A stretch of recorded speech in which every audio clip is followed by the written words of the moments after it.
to the AFTERBUZZ TV network. Now the largest new media platform on the web and your #1 source for after-show entertainment.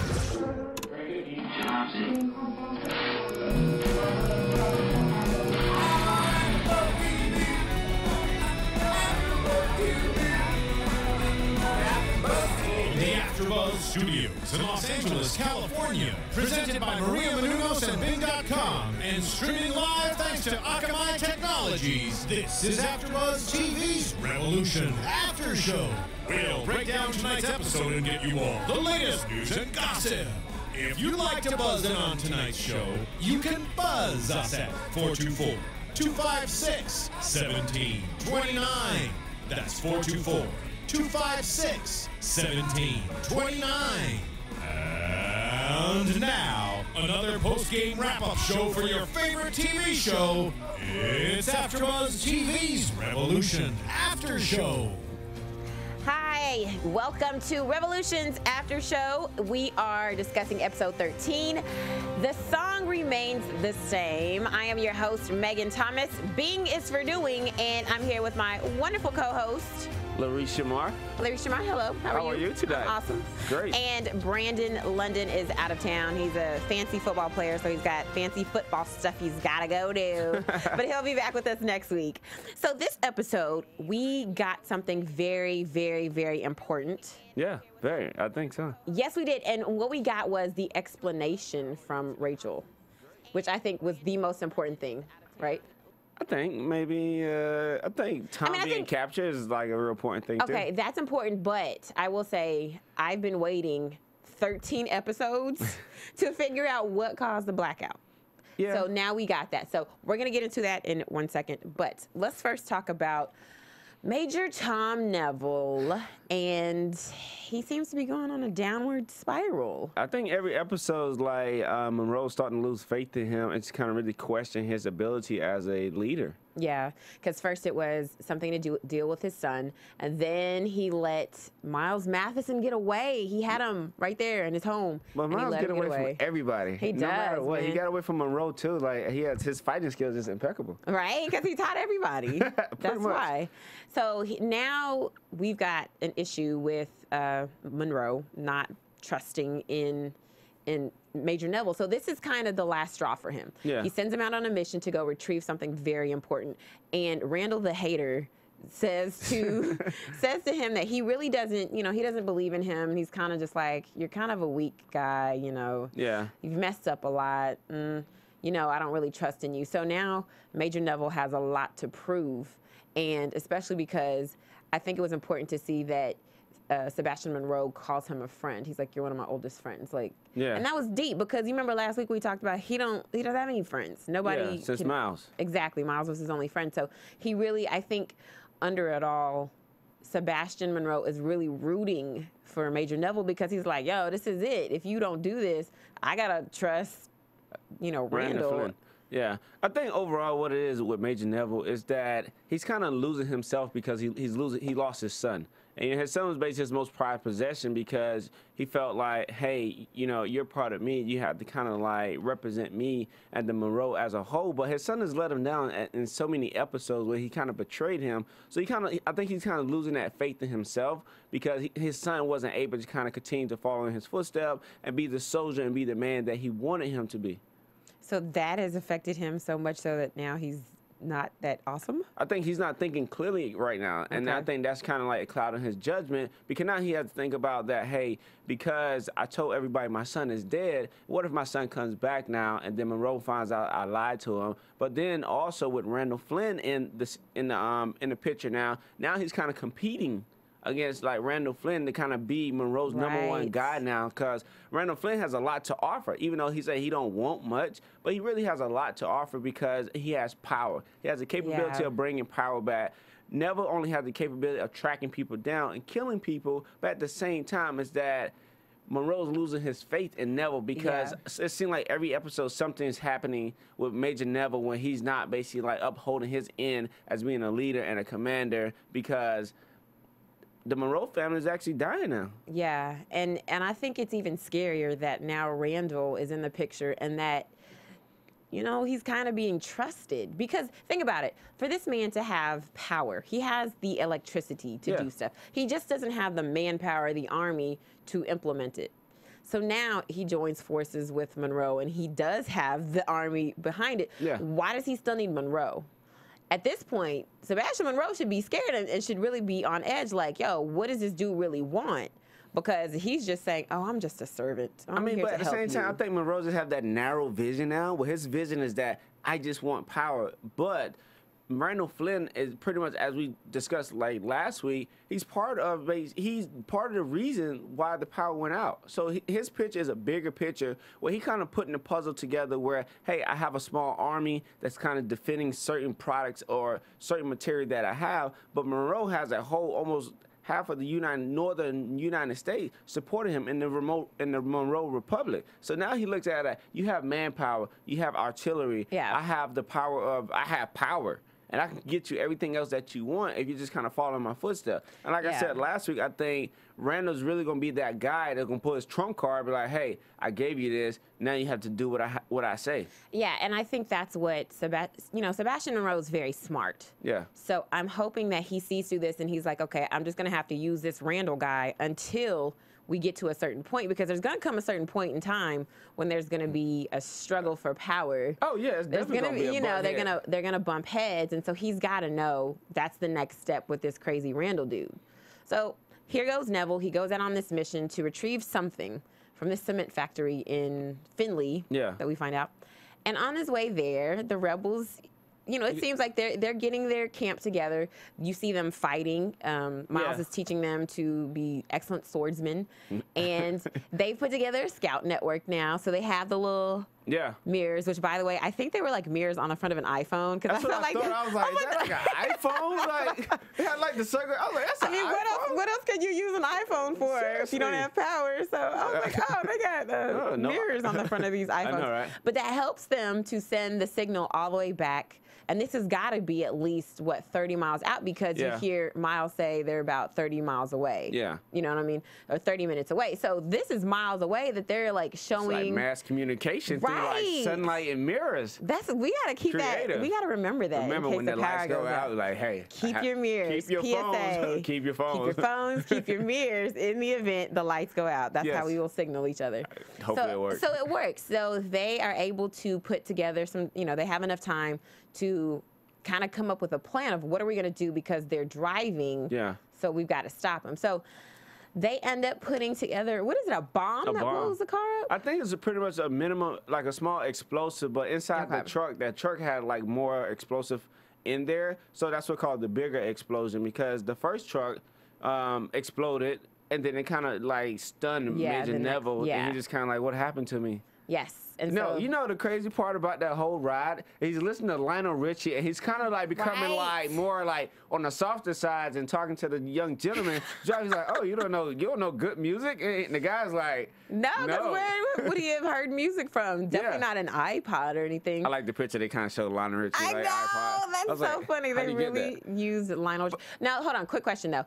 If you had one song that you could play because you now got power after 15 years, what would it be? It might be a gospel song. Would it? Okay. It might be a Kirk Franklin song or something maybe feel like uplifting. I don't think it'd be Lionel Richie.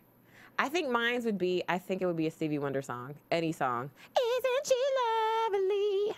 I don't know. Any song. But anyway, I was thinking about that. I was like, I wonder if he was like, I have power. The one song I want to listen to is something by Lionel Richie. I don't know. But the first thing about it is that it was on an iPod. Yes. Overall, and with the iPod, is like, how do you get iTunes?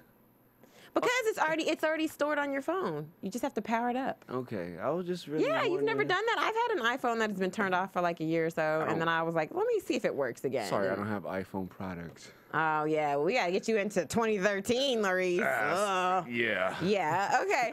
So the bomb hits the truck goes flying, the driver dies, and that's when the rebels capture Tom Neville. Yeah. And so it's like, oh, you're in for it now, Major Neville. Exactly. And so they take him and they jail him, and that's when we see Rachel ask, "Who's the prisoner?" Yeah. And they're hesitant to tell her who it is because of all the anger that comes with Tom Neville. Because of what happened in the Monroe camp, the capture of her son, and it's like a whole ordeal with Tom Neville. Right? They have a nice history. They have a nice history, yes. So immediately, Rachel's like, we're not going to kill him. And Miles says no, because this man is very high up. Yeah. He's got a lot of information for us. We're going to have to get that information first. So Rachel is naturally, she's a fractured person. So she's already like, you've got to be kidding me. Yeah. He killed Ben. He killed Danny. Yeah. Are you kidding me?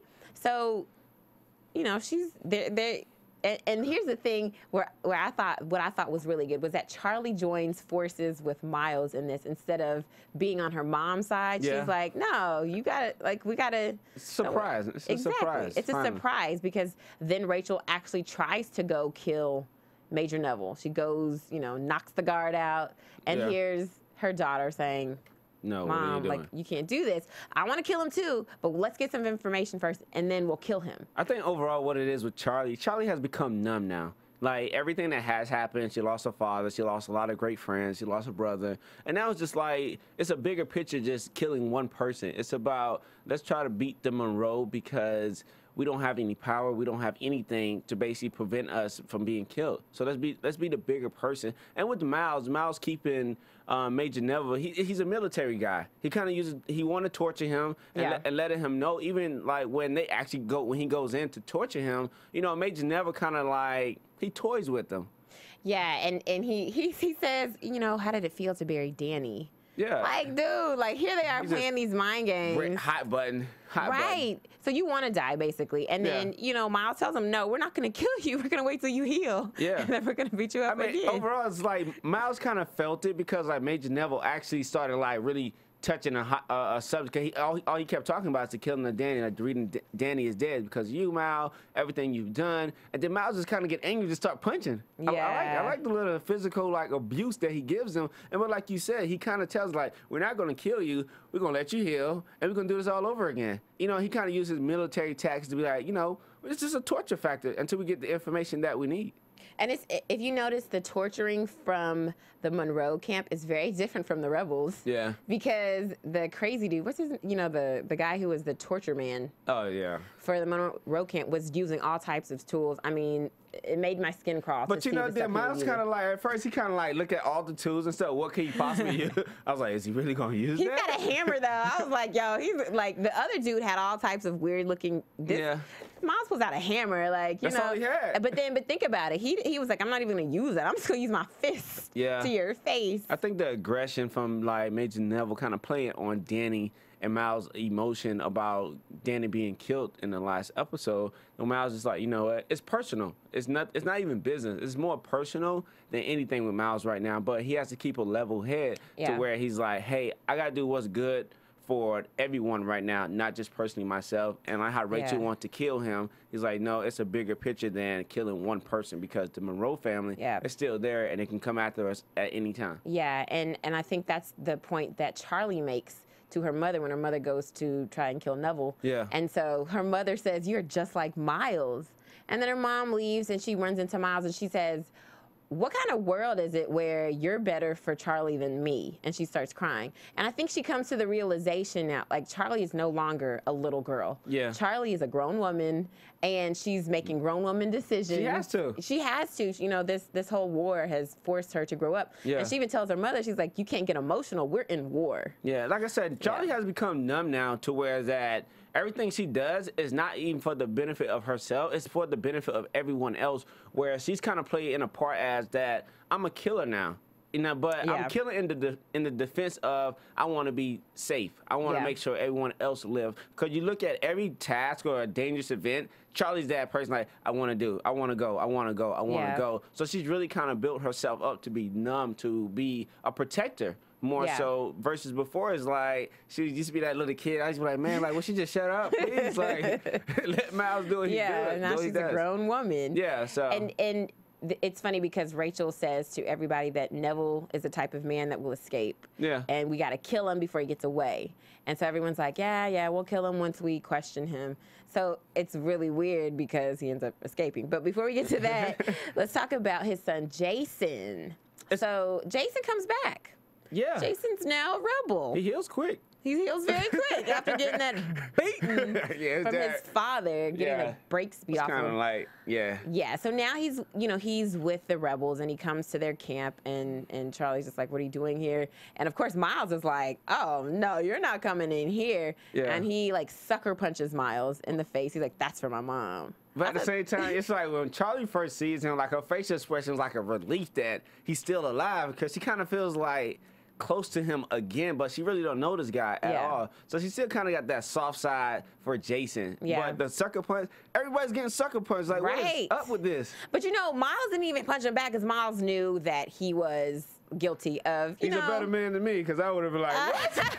What? I mean, but he didn't hurt his mom, granted. Exactly. Emotionally, he probably hurt her. Mentally, he probably hurt his mom. But you know, he didn't hurt. Sucker punch. Okay, but I'm saying, so, you know, in war, you're supposed to leave women and children out. So I guess he could understand. Miles understood why Jason. Don't understand that. He kills everybody. He doesn't. But Miles has a heart.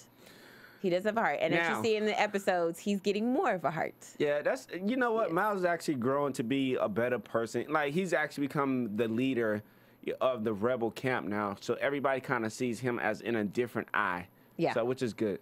And I like that about him. I think I'm starting to like Miles more and more, because before it kind of seemed like, okay, is he on the good side, the bad side? But really, he's only on his own side. Yeah. He's really not for the rebels, for the Monroe Republic. Now we see, like, he's got a good heart. He's for the rebels, and he's becoming a good guy. I think it's more or less guilt now. Everybody keeps saying he's guilty because he's the reason why a lot of this has started with the Monroe Republic are the way that they are, because he trained them, and pretty much the mentality that he has given them is to, we're going to be the #1 survivor. We're going to kill everyone else because we need all the resources for ourselves. Yes. So I think it's more of a guilty conscience now, where he's kind of like, you know, he's trying to right his wrongs, basically. I did do wrong, but I'm going to make it right now. So, I mean, but at the same time, it's also good that they have a strong leader. So now, like, the Monroe Republic has a strong leader, and also Miles is a strong leader for the rebels now. Yeah. So, and I mean, what better way to get back at your enemy than to train the other side? You know what I mean? Like, so that's a good thing. Even though they don't have as much firepower as the Monroe Republic. Swords. They have swords, and they have the trainer. So I mean, that's a leg up. You know, that's like fighting a foot war with Jet. So look, see, you're a hater too. You're just like Randall. Right. So next thing you know, Jason comes in. They tell him that his father has been captured. Yeah. And they are, you know, he said he wants to see his dad. Miles is like, there's no way. So then later in the episode, you see that he actually goes to talk to his father. Yeah. And he talks to him about, you know, what's going on, and his father plays mind games with him.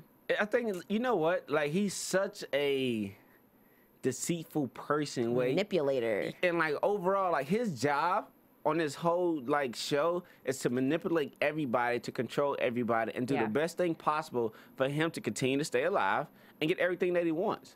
But you know what is even better? That Jason recognizes that, because Jason's in a very vulnerable position. He's been cast out. Yeah. He's basically on his own now, and he's been, you know, cast away from his family and his mother, whom he loves. And his dad is playing on his emotions, and he's saying to him, like, you know, I did all this for you. I did all this because I wanted you to be strong. This world requires you to be strong. You know, he does that. And then so when he sees that his son is not giving in, he's like, I know you, and I know that you'll say whatever at this point. That's when he pulls a trump card, and he says, your mom, like, if you don't, that's fine, you don't let me, but what about your mom? Because if, you know how Monroe is, he'll kill her. So, you know, saving me will save her. So, of course, he's, now at this point, Jason's, you know, I'm watching it like, come on, Jason, don't fall for the okie doke. Don't do it. Don't do it. So he frees Neville, and I'm just like, great. But at the same time, Major Neville did have the point, though, because he felt as if, like, if he doesn't return, you know, they are going to kill his wife, because that's just the type of person Monroe is. Yes. But overall, Monroe is not someone who's just going to kill an innocent person. I don't think he would have killed his wife. He probably would have held her captured, but he wouldn't have killed his wife. I don't know. I think he would have. He could have. He would have put her into, like, I don't know, slavery or something. Probably. He would have made her servant, something. But anyway, so you know, for a moment there, you see it looks like they're back on the same team, because when Jason frees his father, he says, okay, now where are we going? And his dad's like, we're not going anywhere. He's like, no, where are we going? If mom's in trouble, I got to help her. So then he tells them, well, we're going to Finley. You know, where were you going? We're going to Finley to cement factory. Cement factory. He's like, well, why? What are we getting? And he's like, I can't tell you. And then the big reveal. So there's everybody. Jason's a traitor. Jason's a traitor. And his dad goes off. And he's just like, your mother's blood will be on your hands. I thought that was very noble of Jason to just, you know, because that's tough. Because it's the truth, actually. I mean, that is the truth. So for him to really turn on his father like that, like at this point, there's no ever coming back. I don't think ever. I mean, but at the same time, he could never come back anyway, because that if he would have came back, the whole family would have died anyway, because Monroe would have felt like, oh, you lied to me, you told me your son was dead, so are y'all working with the rebels? I mean, as a captain and a leader, I would think that, hey, if my number one commander came and lied to me, said his son died, but then his son's come back and revealed himself, I would think that they both are traitors, and they're just kind of working against me with the rebel to kind of make sure that the rebel kind of takes over and that they kind of trade inside. So either way it goes, that he was dead. He would never go back to the Monroe Republic because he's dead. Yeah, and so at this point, his father has a severe hatred for him. And I think before, he you know, when he talks to his wife, Julia, he basically tells her, like, I had to do that because we would have also been in trouble had I not said anything. And then they would have also tried to go kill him. So at least he's alive. He's just not with us. And we're better off without him because we're alive, too. Yeah. So in a sense, he's still fatherly in that regard, even though it's a little twisted. Yeah. But now it's like, you can never come back, because not only are you supposedly dead and that would kill us if anybody knew that we knew you were still alive, but now you've turned on me. You've turned against me. You've manipulated the manipulator. But overall, it's like they turned on each other. Like last episode, I think that was the final draw, because he cast him out and told him never to come back, because they could have had the fight. And then he could have still went back home like before. They fought before in previous episode, but he was still part of the Monroe Republic. But I think it was just the point of his dad Tom was just like, hey, I'm tired of going back and forth with you, because he saved Charlie and them on the last episode. So he's like, why do you keep, a couple episodes ago too. Always, he's the savior. I don't know why. He's the savior. Because that's his boo thing. He loves her. Yeah, they got a special thing going on. But I think either way it goes is that he's not able to go back. Yeah, so. and at this point, you see no emotion on his face when his father tells him, if your mother dies, her blood is on your hands. There's no emotion. I know it hurts him, but at this point, he's like, there's nothing else I can really do. Yeah. So we see that, you know, Neville's put back in chains, but later on, he asks for Padre. The preacher, the priest. The priest. And, he wants to make amends because he feels like, I'm going to die, so at least I want to try to... He's manipulating again, a manipulator. So he asks the father to, release him so at least he can kneel. He's like, I know you don't want to release my hands, but at least release me so I can kneel and make my confession. And the guy's like, are you serious? Like, you must think I'm stupid. Yeah. And at this point, out of nowhere, Major Neville busts open, with Hulk-like power, and he kills the guard. He slices his throat, and then he kills the father, and he even asks for forgiveness before he slices him open. Yeah. And then we see he had a nail in his hand. The weird thing about the nail is this. Okay. At the first time, he was kind of like chained up. He identifies the nail, which is roughly probably about like 5 feet away. And my thing is that, how does he grab this nail that allows him to be free?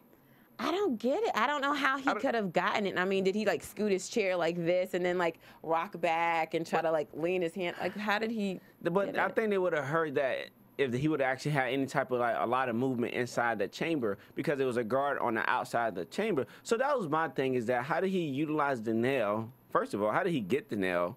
And I think that was probably what he did. If it was me, I would have been like, get me out. I would have just been like screaming, just acting really crazy. And then as I'm doing that, like moving my chair around. You know how much effort you had to put in to move your chair he's 5 foot forward and 5 foot back? Yes. If you look, he's on a mission to get out. You'll do whatever.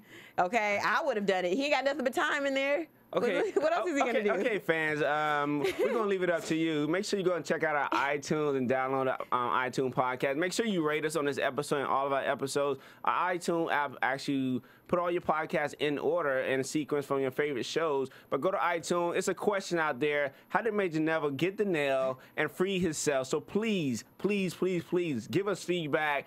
I mean, I think I don't know how you got it. So I need your help out there. So make sure you go to iTunes and download the app. Make sure you rate us and view our viewing of episode 13? 13, yes. 13, thank you. You know, rate us, tell a friend, make sure you pass it on, and make sure you definitely download and subscribe, because that way you can always get the podcast whenever they're ready. Yeah. You don't have to look for them. So then Major Neville escapes. He goes back home. And he goes back home because apparently Philadelphia is so close. You know the travel time that they have is like split second. Like, yeah, I'm here. I mean, it could have been a couple of weeks before he got there. We don't really know. Yeah. But, it's just weird how in this series, because it's only, an hour, they've got to fit everything in there. Yeah. So he busts in his door, and his wife is having tea time with her friends. Do you see how he like busting the door? He's like busting doors like, please. Right. And she tells her friends, get out of my house, after they were trying to be nice to her. And She's so aggressive. But I mean, she's like the perfect compliment to her husband. She is. Because, she was being really sweet, and they were, giving their condolences because Jason died. And she was like, at least he died fighting for the Republic. Yeah. And then she's like, get out of my house when her husband comes. And he's frantic. He's like packing his stuff. He's like, we got to go. We got to get out of here. And she's like, this is our home. Yeah. This is where we're supposed to be. And he's like, Monroe will kill us. Woman, let's go. Pretty much. So she agrees. And at this point, where are they going to go? But I think overall what it is now is that even though he's an outcast from the Rebel, and right now, probably next episode, he's going to be an outcast from the Republic. So now I think he's going to join sides with the Rebel. I mean, it's going to be hard to kind of trust him, but what other choices does he have? He has nowhere to go because he can't stay in the Republic and he's going to die. I don't know. Or maybe they'll start their own little, 2 people? They can start a coalition of some sort. I don't know. Outcasts. But really at this point, the rebels, I don't know if they would take him, because even he's done so much, and he's killed, especially killing Danny and Ben recently. Yeah. I don't know if they'll take him. But but you look at the killing of Danny he wasn't like the person who killed Danny. But he did. He did call in the airstrike that was supposed to kill all of them, but it only killed Danny, at least out of this group. Yeah. Killed some other rebels, and it killed Danny. So, I mean, I don't think that he would be safe, and he would die. He would definitely, he's got too many enemies that are rebels that would kill him if he tried to join. Yeah, we're going to have to see about that one in later episodes. Yeah. He plays a major part. He does play a major part. So that's going to be interesting to see. So then we see Charlie and gang are traveling to supposedly the place where Neville was supposed to go. Yeah. So they're going to Finley, and they're going to the cement factory. When they get there, they see Randall. Randall has this package that he's getting from this. They sure did. But they said it was 25 miles. So yeah. I guess maybe it was another day. Maybe it was a day. I guess they could do 25 miles in a day. I mean, okay. So the next day. Let's say the next day. Power walking. They're power walking through the woods. And so, they see Randall there. And then they... so of course Jason is like, no, he has his bow and arrow. So this is what I thought was funny, that he shoots the bow, but it like hits the top of something. He misses who he was supposed to hit. Did you see it hit like the top of whatever that metal piece was? And so now it alerts everybody. They're like, whoa, what's going on? And I'm like, come on, Jason, get your aim together. I mean, but you know what? From that point forward, like he was on point. He was like running and like just shooting. I was like, this guy is real crafty. He was. I'm like, yo, Hunger Games over here. He was amazing. He was. Yeah, so they get into another fight with the Monroe soldiers. However, Randall gets away with this little box. Yeah. And they're able to kill some other soldiers. They go in and they find out that it is a nuclear bomb. A nuclear bomb. It's kind of scary. Like North Korea. Like, yeah. Well, tomorrow. Right. Okay, so exactly. So they're really scared because, you even hear the comments made, well, we're over here with sticks and stones. They got a nuclear bomb. Yeah. This is definitely not a fair fight. It's never been, but it seriously is not now. I think now it's just the point that they really understand that they have to kind of find some type of power source, because you look at it, they have power, they have the ability to have helicopters and machinery and automobiles and trucks, but now they have a nuclear bomb, so now it's more of a threat. So now we really have to do something to change our way of thinking, change our activity, and prevent the Monroe Republic or Randall from basically setting off a nuclear bomb, because if he does, he wins. And here's the question: What do you think are the reasons for this bomb? What are they going to do with this bomb? I think it's more. It depends on how big the bomb is. I mean, they can actually wipe up other republics, and just kind of really like, okay, we can set this off. If you don't, we're gonna basically put a nuclear bomb on you, or they can just basically just kill people. I think they're going to use it as leverage. Like you said, I think they're going to try to say, we have a nuclear bomb. You do not. Do what we say, or we will blow you to shreds. I don't think it's going to work. I don't know. It might. I think it's going to definitely scare some people. But at this point, it's now become very real that they've got to turn the power back on. They've got to get more power, which is, they get back to the camp and they tell Rachel, and Rachel sees the plans that were written out, and she's like, best guess, it's a bomb. It's a nuclear bomb. So she and Aaron are now on a mission. They have to go to the tower. Unfortunately, they're going to the tower, and it's basically a suicide mission because she says they're not coming back. I think it's the more so that when she said they're not coming back, it's like I think she's giving up. Yeah. I think Rachel's giving up right now because she just feels that, hey, this is the last resort, and if we don't get the power, what's going to happen next? Exactly. And then if at the beginning of this episode, we see that she told Aaron what actually happened. We finally kind of get some questions answered, whereas that Rachel's talking about what really did happen and what's happening now, and why Randall wanted actually control the power and get all dependents to turn the power back on. Yeah. So what she said was that they were like little computer-like viruses. Yeah. And there's two things that they do, which is they absorb electricity and they replicate. Yeah. So we're not quite sure what happened, but we know something went wrong because it was supposed to be contained. If you remember last episode when she was talking to Randall in a flashback, she's like, "We need some more tests to make sure we can contain this." Yeah. It wasn't contained, and it ended up going global to the point where instead of them just trying to turn off the power in Afghanistan, they turn off the power in the entire world. So now these little things have just replicated like crazy. They're everywhere in the world. She's like, we're breathing them in. They're all over. So apparently, I think whatever's in the tower on level 12 is going to either change. It's going to somehow change the program. But isn't the tower's a DOD, right? I don't know if it's the DOD. I think, no, I don't think it is, because if you remember in the flashback, Randall was talking to the tower in a picture in one of the screens, and he was talking to somebody else, and they were sitting, I think, in the DOD. Because I think overall what it is now is that the tower is probably where they initially started with the whole.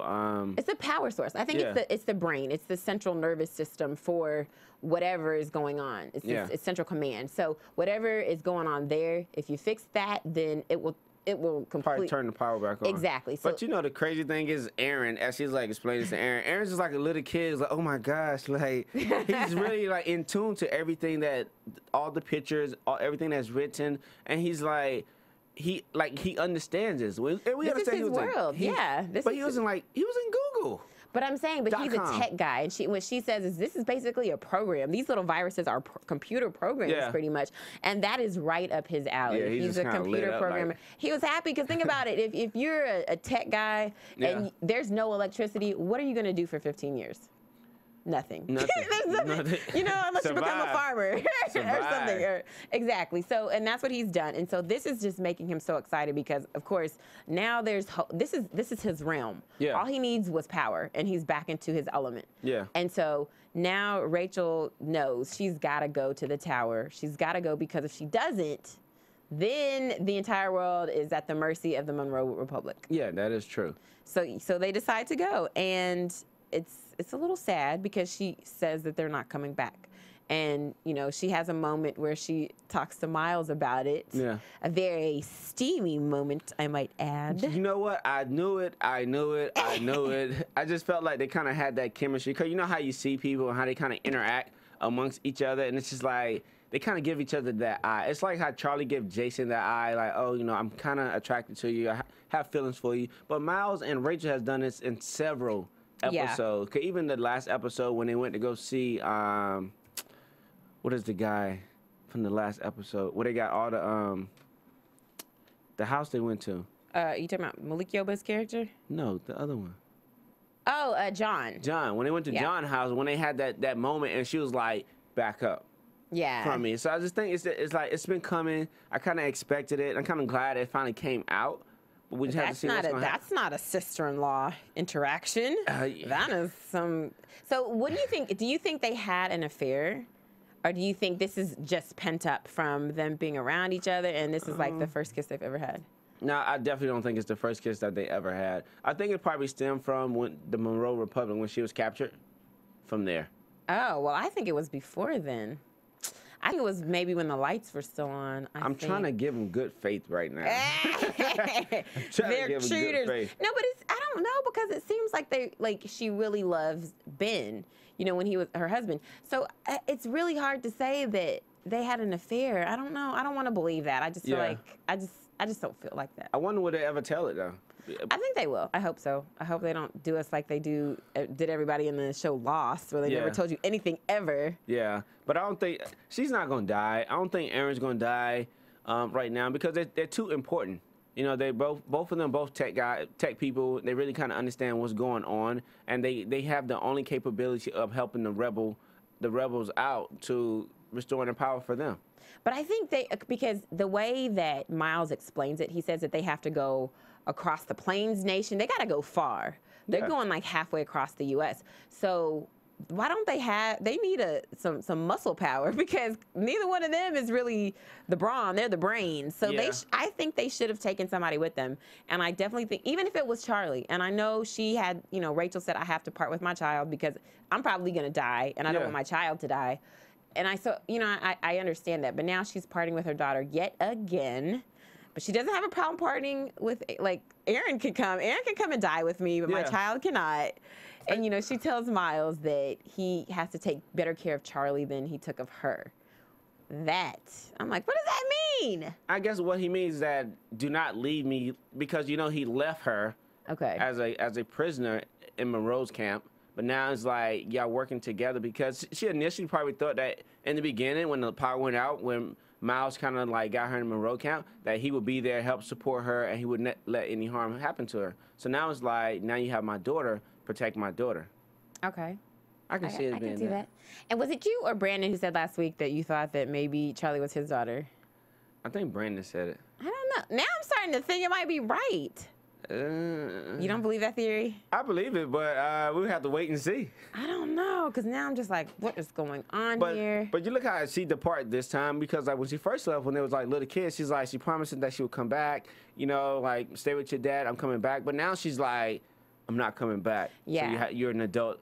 Pretty much you're an adult now. You have to survive on your own. You've been doing well for yourself. And she kind of compliments her on the things that, you know, that she that she has grown so much. Yeah. And now it's just like, I know you can take care of yourself because I've seen it. Yeah, and I think she also knows that, you know, I think it hit the nail on the head when she realized that her daughter was just like Miles, and that wasn't necessarily a bad thing, because in this world, that's actually a survival tactic. I think that's what it is. And I think she's like, my daughter's grown. Yep.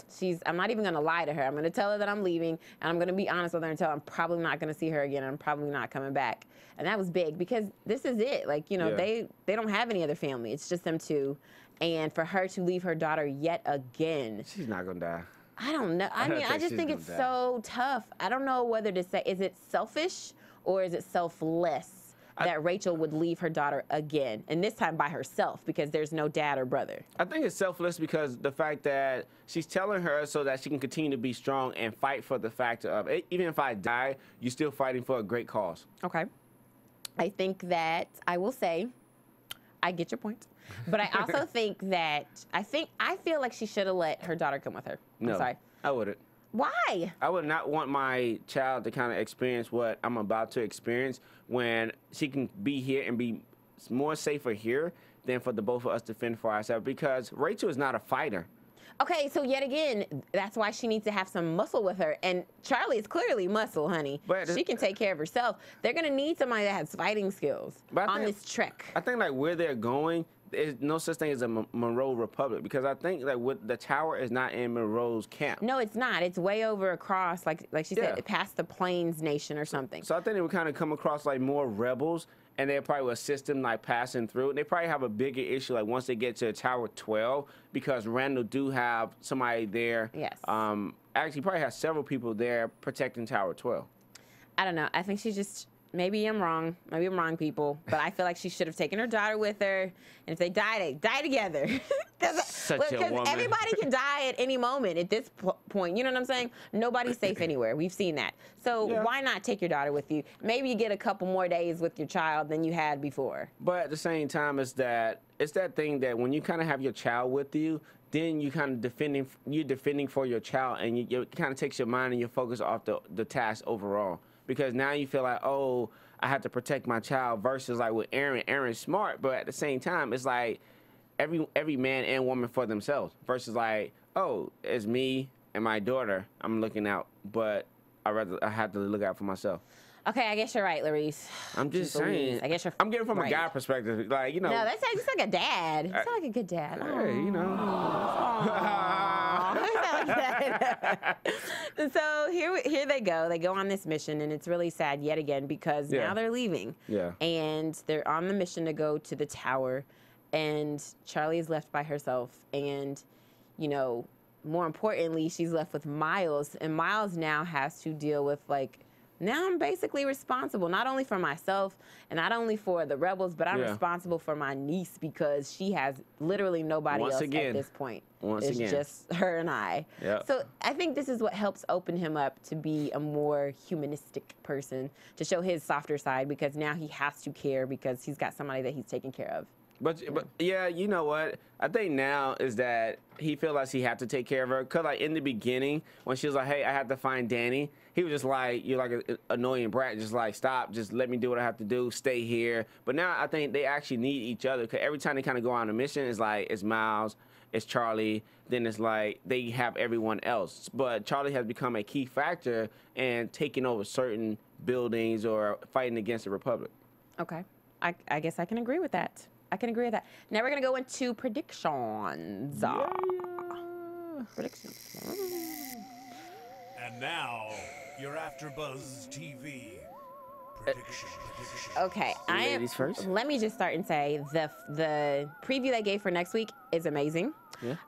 They're going to the what is it, Georgia Federation. Georgia Federation. I want to live in Georgia Federation because nice. Yes, they got moving vehicles. They got nice clothes. Bargaining and trade. Man, I mean, it looks amazing, and it's great. And their leader, like I said last week, I gave you the spoiler that their leader is a woman. She's actually on the show 24. Yeah. But it looks very interesting. But this is the first time that Charlie has ever left the Monroe Federation, but she's got to go there because now this nuclear bomb is targeted at them. Yeah.